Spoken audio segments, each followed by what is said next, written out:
Kubah bumi, atau sering disebut juga sebagai firmamen, adalah struktur yang diyakini menutup bumi dan langit. Dalam pandangan ini, bumi dianggap datar dan dikelilingi oleh dinding es besar yang menjaga lautan agar tidak tumpah. Di atas bumi, terdapat kubah yang berbentuk seperti bola besar yang mencakup seluruh bumi datar.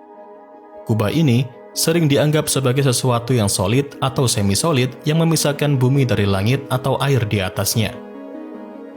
Konsep ini seringkali didasarkan pada interpretasi literal dari berbagai teks kuno yang menyebut tentang cakrawala atau langit yang diciptakan oleh Tuhan untuk memisahkan air di atas dan di bawah.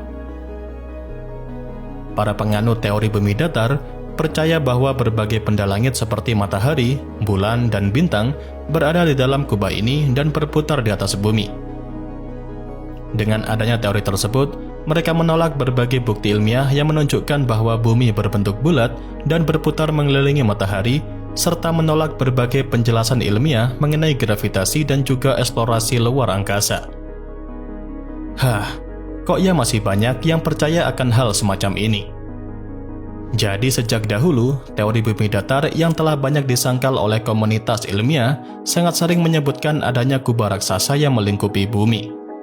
Namun klaim tersebut tentunya sama sekali tidak didukung oleh bukti ilmiah yang kredibel dan hanya berdasarkan kepercayaan belaka serta katanya. Hingga saat ini, tidak ada bukti fisik yang menunjukkan adanya kubah raksasa di atas bumi. Penelitian ilmiah dan observasi astronomi yang dilakukan selama berabad-abad tidak pernah menemukan tanda-tanda keberadaan struktur semacam itu. Sejak dahulu, sudah ada banyak satelit, wahana antariksa, dan teleskop luar angkasa telah melampaui atmosfer bumi dan memberikan kita gambar serta data tentang luar angkasa. Jika ada kubah yang menghalangi, maka misi ini tentu tidak akan mungkin dilakukan. Selain itu, eksperimen dan pengukuran fisika modern seperti pengamatan bintang, navigasi satelit GPS, dan komunikasi satelit menunjukkan bahwa bumi ini tidak memiliki kubah. Dan terakhir, keberadaan kubah bumi tentu akan bertentangan dengan banyak hukum fisika yang kita pahami saat ini, termasuk hukum termodinamika dan prinsip dasar gravitasi. Jadi, tidak ada mekanisme yang masuk akal dalam ilmu fisika yang dapat mendukung keberadaan struktur semacam itu atau kubah bumi. Dengan begitu, teori tentang adanya kubah bumi adalah klaim yang tidak berdasar dan tidak sesuai dengan pemahaman ilmiah modern. Bukti yang ada saat ini sangat mendukung model bumi bulat, dan komunitas ilmiah global terus mendukung model ini berdasarkan data dan juga observasi yang dapat diverifikasi. Nah, setelah itu, ada lagi satu pembahasan seputar bumi datar yang banyak dipercaya penganutnya sebagai sanggahan jika misi luar angkasa tidak pernah ada. Hal tersebut adalah keberadaan sabuk radiasi Van Allen yang salah diartikan oleh para penganut bumi datar atau mungkin orang yang tidak paham mengenai hal tersebut. Jadi, sabuk radiasi Van Allen pertama kali ditemukan pada tahun 1958 oleh seorang ilmuwan Amerika bernama James Van Allen. Sabuk ini merupakan dua zona partikel bermuatan tinggi yang mengelilingi dan dipertahankan oleh medan magnet bumi. Sabuk Van Allen sendiri terdiri dari berbagai partikel yang dipercepat oleh medan magnet bumi yang sebagian besar berasal dari angin matahari dan paparan radiasi kosmik. Dalam formasinya, terdapat dua sabuk radiasi utama. Yang pertama sabuk dalam, yang terutama terdiri dari proton berenergi tinggi, dan sabuk luar yang didominasi oleh elektron berenergi tinggi.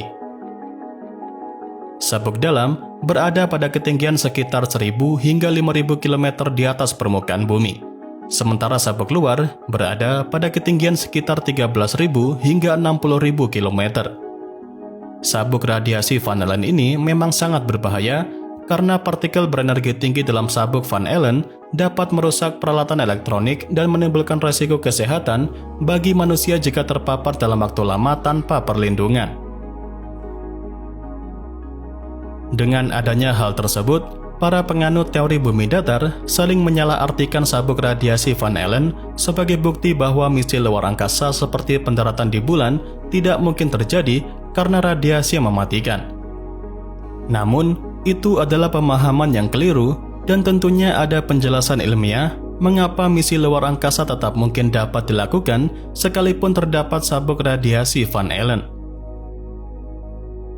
Penjelasan pertama, pesawat luar angkasa yang menuju ke bulan atau misi lainnya biasanya melewati sabuk Van Allen dengan cepat, sehingga waktu paparan radiasi sangat singkat, dan hal ini tentu mengurangi resiko yang signifikan dari radiasi. Pesawat luar angkasa juga dirancang dengan perisai pelindung yang dapat mengurangi dampak radiasi, semisalnya pada kapsul Apollo yang digunakan dalam misi ke bulan, dilengkapi dengan pelindung radiasi untuk melindungi para astronot dari radiasi yang berlebih. Selain itu, jalur penerbangan ke luar angkasa direncanakan sedemikian rupa untuk meminimalkan paparan radiasi, dan berbagai misi tersebut seringkali mengambil jalur yang memotong bagian yang lebih tipis dari sabuk radiasi Van Allen. Belum lagi, sebelum dan selama misi, radiasi akan dipantau secara terus-menerus, dan penelitian serta pemantauan ini akan membantu memastikan bahwa misi luar angkasa akan dapat dilakukan dengan aman. Nah, dengan begitu, keberadaan sabuk radiasi Van Allen tidak akan mempengaruhi misi luar angkasa sekalipun terdapat manusia di dalamnya. Teknologi serta perencanaan yang matang memungkinkan para ilmuwan dan astronot untuk mengatasi tantangan yang ditimbulkan oleh sabuk radiasi ini, sehingga eksplorasi luar angkasa tetap dapat dilakukan dengan aman dan juga nyaman. Pada intinya, teori bumi datar adalah pandangan yang telah lama dibantah dengan mudahnya oleh sains modern, meskipun masih ada beberapa individu yang mempercayainya. Sekalipun sudah ada bukti ilmiah yang kuat mendukung bahwa bumi itu bulat, tentu masih ada juga sejumlah orang yang mempercayai teori bumi datar, dan beberapa alasan utama mengapa keyakinan ini masih ada biasanya karena kurangnya pemahaman ilmiah, pengaruh media sosial yang justru banyak menyebarkan informasi konspirasi daripada fakta ilmiah, pengaruh tokoh publik terhadap kepercayaan yang sama, dan skeptisisme yang berlebihan. Saya tentu juga mengerti bahwa kalian mungkin memiliki keyakinan yang kuat tentang bentuk bumi ini. Namun mari untuk mempertimbangkan kembali pandangan tersebut dengan hati yang terbuka dan berdasarkan bukti ilmiah yang tersedia. Dan terakhir, pesan yang ingin saya sampaikan kepada para penganut bumi datar, jika kalian bisa berpikir kritis terhadap beberapa fakta ilmiah yang menjelaskan bentuk bumi, tetapi kenapa kalian justru tidak bisa kritis terhadap konspirasi bentuk bumi yang selama ini kalian percayai?